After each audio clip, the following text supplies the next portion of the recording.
Isan-taona dia ny fahatelon'ny volana Desambra no hanamarihana ny andro iraisam-pirenena natokana ho an'ny olona manana fahasembanana na dia efa nanao sonia ny fifanarahana iraisam-pirenena mahakasika ny zon'olombelona izay manana fahasembanana izay ry Madagasikara ny taona 2024 dia tsikaritra fa tsy mbola voahaja ny zon'olona izay manana fahasembanana eto an-toerana. Ravakaran-driamanala Stefana Razafy Mandimby no hitondra ny akon'izay.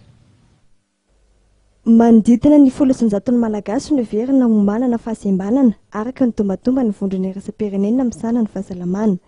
Noho i Madagasikara mbola nanao fosiny fotsiny ihany ny fifanarahana iraisam-pirenena momba ny zon'ny olona manana fahasembanana fa tsy mbola kosa nampiatra izany dia hita soritra tokoa no mbola tsy mahavoaja ny zon'izy ireo araka nambarany fikambanan'ny vehivavy manana fahasembanana na ny afam.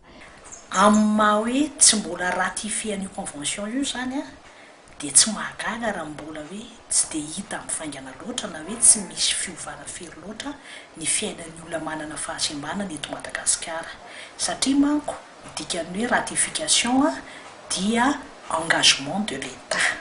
hoe andray anja tena misy budget mihitsy zany ho atovonina zany ny fanjakana hanokana budget karakarana ny olona manana fahasembanana. Zay ny dikan'ny hoe ratification raha manao an'ilay ratification zany Madagasikara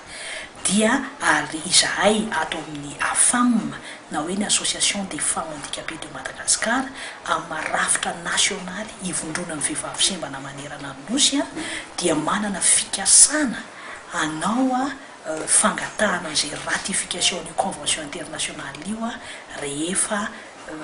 milamina tsara ny toetra ra eto am-pirenena zany hoe rehefa tafajoro ara-dalàna ny fanjakana mitantana an'ity Madagasikara tsika ty. Mbola manatombo kokoa raha ny fanazavana ity fikambanana ity ny tahany tsy fanajanana ny zon'ny vehivavy sembana raha mitaha amin'ny lehilahy manana fahasembanana. Misy ihany anefa ireo dingana izay vita noho ny fandraisana andraikitry ny fikambanana tsy miankina miaraka amin'ireo mpiamby miara-mombonantoka eo amin'ny fanajana ny zon'ny olona manana fahasembanana. Raha tsy laza afa-tsy ny fisiany ireny toeram-pivoahana izay afaka hidirany olona manana fahasembanana ireny isika saingy mbola tsy ampy zany raha ny fanamarihana ity fikambanana afama ity. Isan'ny antony ijoroany ny centre sembana mijoro tamin'ny taona 3 moa ny ahafahana manome sehatra ahafahan'ny olona manana fahasembanana indrindra ny vehivavy mba afaka handroso eo anivon'ny fiarahamonina. Ity akanty araka izany dia manabe sy manao fampiofanana arak'asa ho an'ny olona manana fahasembanana ary manampy azy ireny amin'ny fitadiavana asa avy eo. Hatreto mety ho tala 2 mianadahy ireo tanora ny fanina teto no miparitaka amin'ny sehatra asa maro eto an-toerana ary 770 kosa ny efa nandalo teto anivon'ny akany hatramin'ny taona 3 ka hatramin'izao.